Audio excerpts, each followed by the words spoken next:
Hey, Mr. Smith, why isn't Deadpool in the Marvel Cinematic Universe? Isn't he a Marvel character? Yes, he is, actually. I'm glad you asked me that.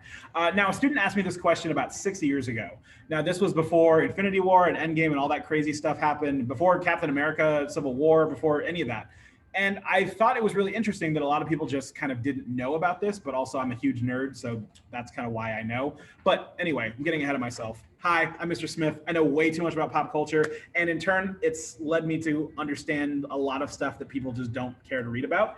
But I would like to take this time to give you an explanatory speech, otherwise known as a speech that gives you a description of the state of something. So I want to give you a description of the state of the characters in the Marvel Universe and where they are in movies and why they haven't shown up until now or even in the future.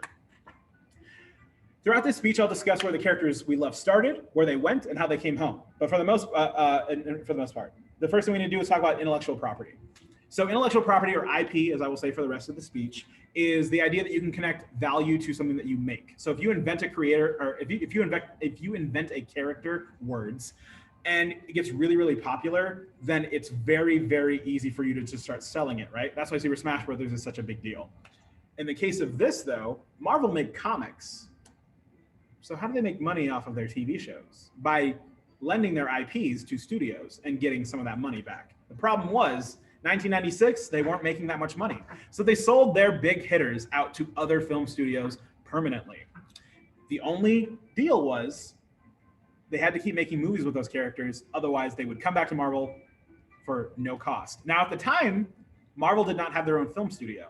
So we say goodbye to Spider-Man, we say goodbye to the Fantastic Four, we say goodbye to the X-Men, because they've all gone to other studios. This is like the 8th time that I've recorded this because I keep talking too much because I'm such a nerd about this, but it's cool, okay? So Marvel sells the rights to their most popular characters. Then one of their company men in 2005 suggested they establish their own film studio to make their own movies. They think it's a pretty good idea, but they don't really have a lot of money to do so. They get a loan from a bank, hundreds of millions of dollars, and they have one chance.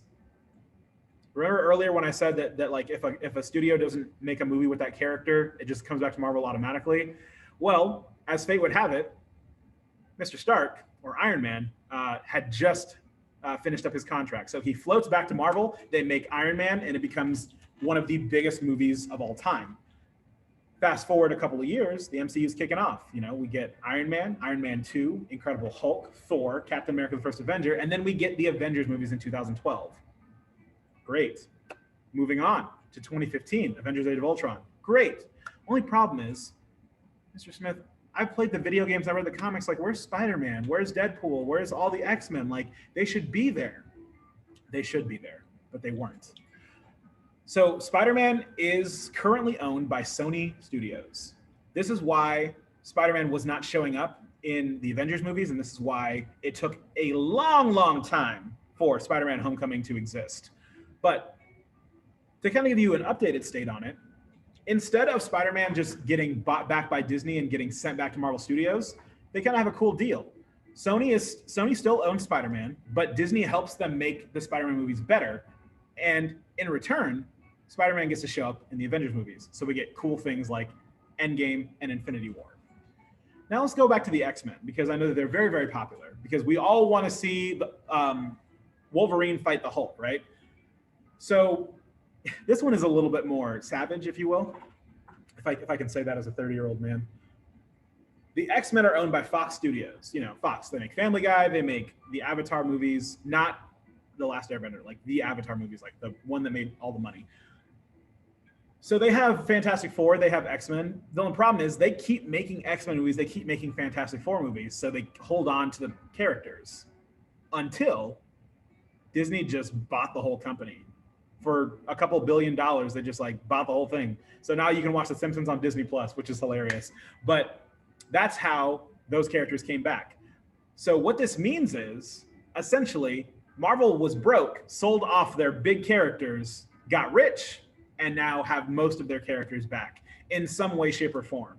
So I hope that this really explained what happened. What I just gave was my summary of my main points.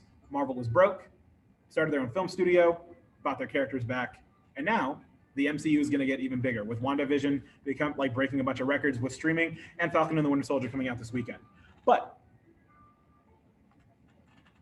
I hope that you guys learned a little bit about why certain characters didn't show up. Oh, also Deadpool counts as a mutant, so that's why he will hopefully show up in Avengers 5. But I hope you guys learned something about where the characters belong and where they're going. And if I can leave you with something, remember that nothing is nerdy until you decide to care about it. I'll see you later.